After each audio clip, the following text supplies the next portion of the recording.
இருக்கக்கூடிய ரெண்டு முக்கியமான பல்கலைக்கழகம் பார்த்தீங்கன்னா பாண்டிச்சேரி சென்ட்ரல் யூனிவர்சிட்டி, அப்புறம் டெல்லி யூனிவர்சிட்டி. அங்கேருந்து வந்து ப்ரொஃபஸர் வரதராஜன் வந்திருக்காங்க டெல்லி யூனிவர்சிட்டியிலேருந்து, ஐஸ்வர்யா பாபு வந்திருக்காங்க பாண்டிச்சேரியிலேருந்து. பெரும்பாலும் ஸ்டேட் யூனிவர்சிட்டி காலேஜஸ்க்குள்ள இந்த மாதிரி சென்ட்ரல் யூனிவர்சிட்டிஸ்லாம் வரவே மாட்டாங்க தவிர. ஆனால் பிரின்சிபல் அண்ட் டாக்டர் பிரபு ரெண்டு பேரும் அவங்களோட எஃபர்ட்ஸ்னால இன்னைக்கு வந்து சென்ட்ரல் யூனிவர்சிட்டிலாம் சேர்ந்து நடத்துறதுங்கிறது ரொம்ப ஒரு மாதிரி வினோதமான ஒரு நல்ல செய்தியாக நான் அதை பார்க்குறேன். சென்னை பல்கலைக்கழகம் வந்து இந்த மாதிரி கான்ஃபரன்ஸ்லாம் சப்போர்ட் பண்ணுறதுக்கு ரொம்ப விரும்புகிறோம். ஆனால் அந்த ஃபண்டிங் சப்போர்ட்லாம் கூட கொடுக்காம இன்னைக்கு முதல்வர் doctor Prabhu, HOD of English எல்லாருமே சேர்ந்து ஆங்கிலத்தை, அதேமாதிரி வரலாற்றுத்துறை மாணவர் மாதிரி கண்ட்ரோலர் இருக்காங்க, எல்லாருமே சேர்ந்து இந்த மாதிரி நடத்தினாக்க இது வந்து பசங்கள்கிட்ட ஒரு மிகப்பெரிய ஒரு லெசனை கொடுக்கும். ஏன்னா ஒரு ஒரு ஒற்றுமையாக எதுவுமே வந்து யூனிட்டி ஸ்ட்ரென்த்துன்னு சொல்லுவாங்க. அந்த மாதிரி இந்த தீமை பார்த்தீங்கன்னா ரொம்ப வித்தியாசமான தீம். நேற்று வந்து நம்ம கொண்டாடணும் ஒரு உலக தண்ணீர் தினம் அப்படின்ட்டு, வாட்டர் டே அப்படின்ட்டு. அது என்ன சொல்கிறாங்கன்னு கேட்டிங்கன்னா, அதாவது நீர் வந்து எங்கே அதிகம், அந்த யூஎனுடைய தீம் பார்த்தீங்கன்னா எங்கே நீர் அதிகமாக போகுதோ அங்கே வந்து சமத்துவமும் பெருகும் அப்படின்னு அந்த தீமை வந்து டிசைன் பண்ணியிருக்காங்க. அது எதுக்குன்னு கேட்டிங்கன்னா, குறிப்பாக வந்து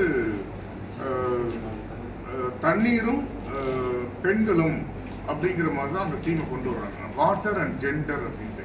இந்த கான்ஃபரன்ஸோட தீம் பார்த்தீங்கன்னா ஒரு சஸ்டைனபிள் டெவலப்மெண்ட் கோல் அப்படின்னு நம்ம நல்லா கேள்விப்பட்டோம். யூஎன் வந்து 2015 ஆரம்பித்தாங்க. ஒரு 17 எண்ணங்களை வச்சு இந்த உலக மக்கள் எல்லாம் முன்னேறணும் அப்படின்ட்டு. இந்த கான்ஃபரன்ஸோட தீம் வந்து அதை ஒட்டி தான் அமைஞ்சிருக்கு. ஏன்னா க்ளீன் வாட்டர் கொடுக்கணும், ஈக்குவாலிட்டி, எல்லாத்துக்கும் வந்து ஈக்குவாலிட்டி வரணும், எல்லாத்துக்கும் வந்து எல்லாமே கிடைக்க வேண்டும். தமிழ்நாடு கவர்மெண்ட்டு பேசுகிற மாதிரியே அனைவருக்கும் அனைத்தும் கிடைக்க வேண்டும் அப்படிங்கிற தீமையும் இந்த கான்ஃபரன்ஸ் வந்து வச்சுருக்காங்க. அது மட்டும் இல்லாமல் இப்போ இலக்கியத்தில் வந்து பார்த்தீங்கன்னாக்க ரீசெண்டாக நிறையா வந்து மாற்றங்கள் ஏற்படுத்திட்டே இருக்கு. குறிப்பாக பார்த்தீங்கன்னா இப்போ வந்து பெண் உரிமை அது ரொம்ப முக்கியமாக இருக்குது. அதே மாதிரி சமத்துவம். இப்போ லிட்ரேச்சர்னா ஏதோ வந்து நம்ம பொழுதுபோக்கு அப்படின்னு கிடையாது, இப்போ வந்து விடுதலைக்கான கருவியாக பயன்படுத்த வேண்டும் அப்படிங்கிறதையும் வந்து இந்த கருத்தரங்கு வந்து வலியுறுத்த போகுது. இப்போ நிறைய பேர் வந்து ரொம்ப ஒரு டாபிக்ஸ்லாம் ரொம்ப வித்தியாசமான டாபிக்லாம் இருக்குது. பார்த்தீங்கன்னா இப்போ ஐஸ்வர்யா வந்து she is going to talk about digital ஆந்த்ரோபாலஜின்ட்டு. அதாவது இப்போ இன்னைக்கு இருக்கிற இலக்கியம் பார்த்தீங்கன்னா, இலக்கியம் வந்து ஒரு சப்ஜெக்டை சார்ந்து கிடையாது, பல சப்ஜெக்டெல்லாம் நிறைய துறைகள்லாம் சேர்ந்தாதான் வந்து இலக்கியம் அப்படின்ட்டு நம்ம வந்து 1980s ஆரம்பிச்சிட்டாங்க. இலக்கியம் என்பது ஒரு கலாச்சாரத்தின் வெளிப்பாடு, ஒரு ஒரு சமுதாயத்தின் வெளிப்பாடு அப்படிங்கிறது ரொம்ப இப்போ நல்ல படம் பிடித்து காமிக்கிற மாதிரி இருக்கு. அந்த நோக்கத்தோடு தான் இந்த கான்ஃபரன்ஸ் வந்து அவங்க வந்து ஆர்கனைஸ் பண்ணியிருக்காங்க. இதில் குறிப்பாக பார்த்தீங்கன்னா இப்போது நிறைய இந்த டிஜிட்டல் ஹியூமானிட்டிஸ் அப்படிங்கிறது வந்து முக்கியமான ஏரியா. அதே மாதிரி தண்ணீரும் இலக்கியம் அப்படிங்கிறது புதுசாக இருக்குது. அதுக்கு பேர் என்ன, ப்ளூ ஹியூமானிட்டிஸ். ஒரு ஊதா, என்ன அந்த ஓஷன் ப்ளூனா அந்த ஊதான்னு வச்சுருக்காங்க, ஊதா ஹியூமானிட்டிஸ் அப்படின்னு சொல்கிறோம். அது மட்டும் இல்லாமல் விடுதலைக்கான ஒரு கருவியாக இலக்கியத்தை பார்க்கறதுக்காக இதில் வந்து இந்த தீமை கொண்டு வந்துருக்காங்க. இப்போது வெளிநாட்டில் இருக்கக்கூடிய இலக்கியம் இருக்குது பார்த்தீங்கன்னாக்க, மெக்சிகோவில் இருக்கக்கூடிய இலக்கியம், அதேமாரி ஆஸ்திரேலியாவில் இருக்கக்கூடிய இலக்கியம், கனடாவில் இருக்கக்கூடிய, இது எல்லாமே வந்து சேர்ந்து என்ன பண்ணுறாங்கன்னா, முதல் தேசத்து மக்கள் இருக்காங்க, அவங்க பேர் என்ன, ஃபர்ஸ்ட் நேஷன்ஸ் ரைட்டிங்ஸ் அப்படின்னு பேர். இந்த முதல் தேசத்து மக்கள் வந்து என்ன சொல்கிறாங்க, இந்த மண் வந்து என்னுடைய மண், இந்த மண் உரிமையை வந்து நான் இலக்கியத்தில் பதிக்க வேண்டும், என்னை பற்றி நான் தான் வந்து எழுத வேண்டும், என்னை பற்றி நீங்கள் வந்து எழுதக்கூடாது. இப்போ ஒரு வெளிநாட்டுக்காரன் வந்து இந்தியாவை பற்றி எழுதும்போது, இப்போ நான் வந்து ஒரு இந்தியன், நான் தான் என் இலக்கியத்தை பற்றி நான் பேச வேண்டும், நீங்கள் வந்து பேசணும்னு அவசியம் இல்லை அப்படிங்கிற மாதிரியான அந்த குரல் வந்து அவங்க என்னன்னு பார்த்தீங்கன்னாக்க முதல் தேசத்து மக்களின் குரல் அப்படின்ட்டு. இதில் குறிப்பாக பார்த்தீங்கன்னா ஆஸ்திரேலியாவில் வந்து பார்த்தீங்கன்னா நிறைய பேர் இருக்காங்க. அவங்க பேர் என்ன, அபோரிஜினல்னு சொல்லுவோம், இப்போ வந்து முதல் தேசத்து மக்கள் சொல்லுவோம். அதே மாதிரி கனடாவில் இருக்கக்கூடிய மக்கள், அதே மாதிரி ஆப்பிரிக்காவில் இருக்கக்கூடிய மக்கள் எல்லாமே கருப்பின மக்கள், அவங்க குரல்லாம் ஒலிக்க வேண்டும் அப்படின்ட்டு அந்த இதையும் இந்த தீமில் வச்சுருக்காங்க. அது மட்டும் இல்லாமல் அமெரிக்காவில் பார்த்தீங்கன்னா விமன் ஆஃப் கலர்னு ஒரு குரூப் இருக்காங்க. அவங்க யாருன்னா யாரெல்லாம் வந்து வெள்ளை மனிதன் இல்லையோ, யாரெல்லாம் வெள்ளை இல்லையோ, மற்ற எல்லா பெண்ணுமே சேர்ந்து என்ன பண்ணுறாங்க, விமன் ஆஃப் கலர் அப்படிங்கிற இலக்கியத்தை உருவாக்கியிருக்காங்க.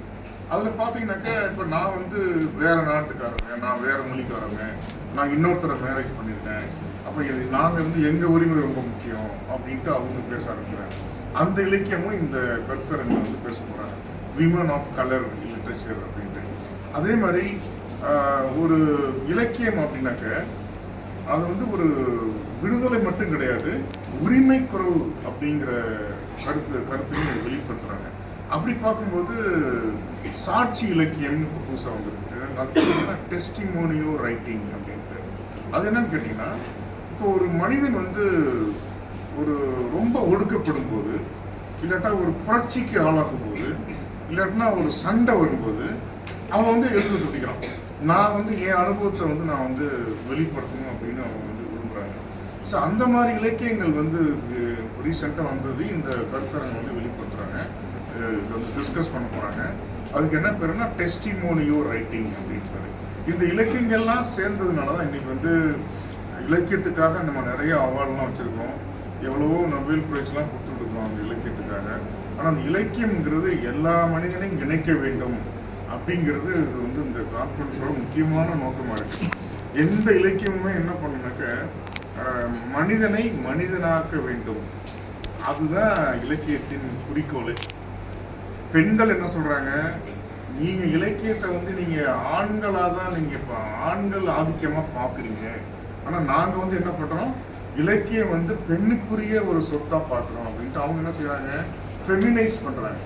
அப்போ இந்த கருத்தரங்க என்ன சொல்லுன்னா, லிட்ரேச்சரை நீங்கள் பெண்களும் பார்க்கலாம் ஆண்களும் பார்க்கலாம், ஆனால் அல்டிமேட்டாக என்ன அவங்க சொல்கிறாங்க இந்த கூட்டத்தில், இலக்கியத்தை ஒரு மனிதநேய கருவியாக பாருங்க அப்படிங்கிறது தான் இந்த கருத்தரங்கோட முக்கியமான நோக்கமாக நான் பார்க்குறேன்.